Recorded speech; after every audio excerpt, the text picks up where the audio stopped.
Bonjour. Bonjour. Pourquoi avez-vous produit Weekend of Champions il y a 40 ans?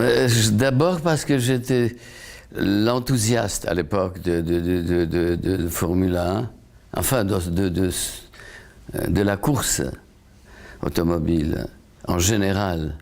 D'ailleurs, j'étais à une école de course qui s'appelait Racing Stables, mais ça c'était le fond. La vraie raison, c'est que je voulais faire un film sur Jackie, qui était ami depuis déjà plusieurs années, et que j'admirais énormément comme champion, mais surtout comme homme. Voilà, la raison était simple.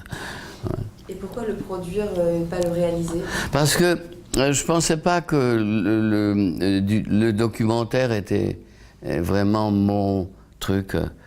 Et en plus, j'étais en train de finir Macbeth, qui était un film extrêmement difficile. Le tournage était long. J'étais encore là-dessus. J'avais vraiment physiquement pas le temps. Et puis je pensais que Frank Simon, que j'ai connu ici à Cannes, avec son premier film, parce qu'il avait un film ici, était parfait pour ce genre de travail. Alors comment ça se fait que le film ne sort que maintenant en salle? Pourquoi il y a 40 ans il n'est pas sorti Si, il y a 40 ans, le film a fait sa sortie au Festival de Berlin. D'ailleurs, il a eu un prix. Et ensuite, il était montré, je crois, à la télé. Mais à l'époque, très rarement, les films documentaires étaient montrés dans des cinémas. Vous voyez. Je crois qu'ils ont passé au cinéma à Berlin pendant quelques semaines. Et c'était la fin de sa carrière. Et il était montré à la télé, comme je vous ai dit, en Angleterre, en France, je crois aussi. Et puis, il est resté dans le cave du laboratoire Technicolor pendant toute cette période. De temps en temps, j'y pensais.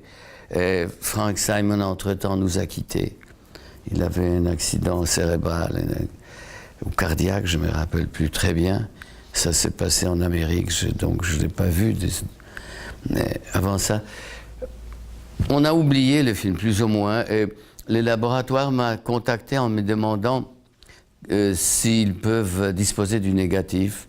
Parce que, vous savez, le négatif est toujours gardé à une certaine température, à une certaine humidité de l'air.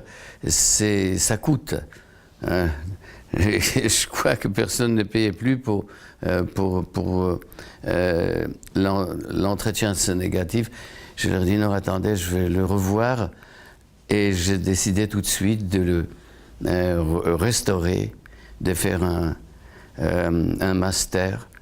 Et puis je me suis dit, quand j'ai un moment, je vais remonter les films et essayer de les ressortir. Ça m'a pris quelques années. Enfin, je me suis assis avec mon monteur et j'ai retravaillé les films. Et j'ai décidé de faire un petit post-scriptum avec Jackie, en regardant cette époque 40 ans plus tard. Alors du coup, vous êtes aussi à Cannes pour votre film, donc La Vénus à la fourrure. Demain, il va être présenté. Vous vous sentez comment? J'attends avec impatience ce moment, bien sûr, avec le reste de notre équipe. Quels sont vos futurs projets? J'ai un projet de film sur l'affaire Dreyfus. Nous sommes en écriture de scénario en ce moment. Je ne sais, je n'ai pas de date concrète encore. Et alors comment faites-vous justement pour conserver cet enthousiasme de vos débuts?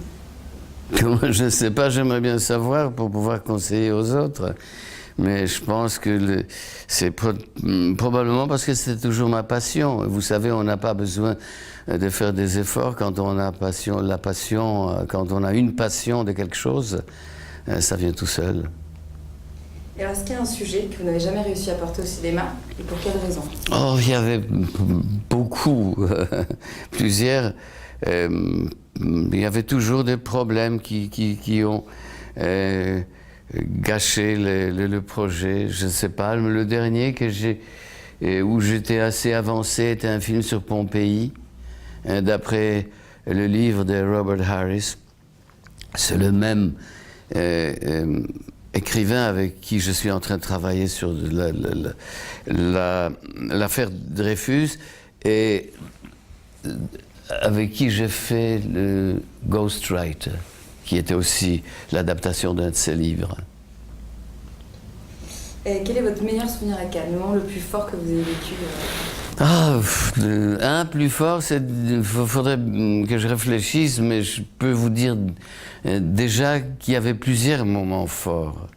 Le premier, ma première visite, quand j'étais encore à l'école de cinéma, à cette époque, c'était toute une autre chose.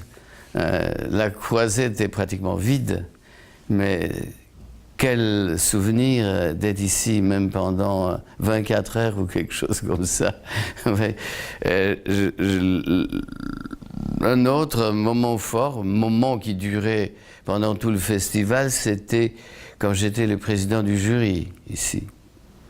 Et c'était Cannes vu d'une autre perspective complètement. C'est du vrai travail pour voir 2 films chaque jour.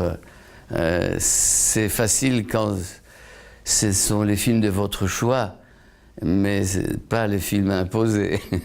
Je me rappelle de ça avec un mélange de joie et de fatigue. Qu'est-ce qu'il y a encore comme... Bon, mais bien sûr, le fort moment, c'était la Palme d'Or. Je suis bête, enfin, j'aurais dû vous dire ça tout de suite. C'est pour le pianiste. Alors, quel est votre film préféré parmi tous ceux que vous avez réalisés? Est-ce qu'il y en a un qui sort du lot Le mien, mais je pense que c'est Le Pianiste. C'est le film le plus personnel, le film qui dit des choses importantes. Je pense qu'il y avait une espèce d'aura pendant le tournage qui nous accompagnait.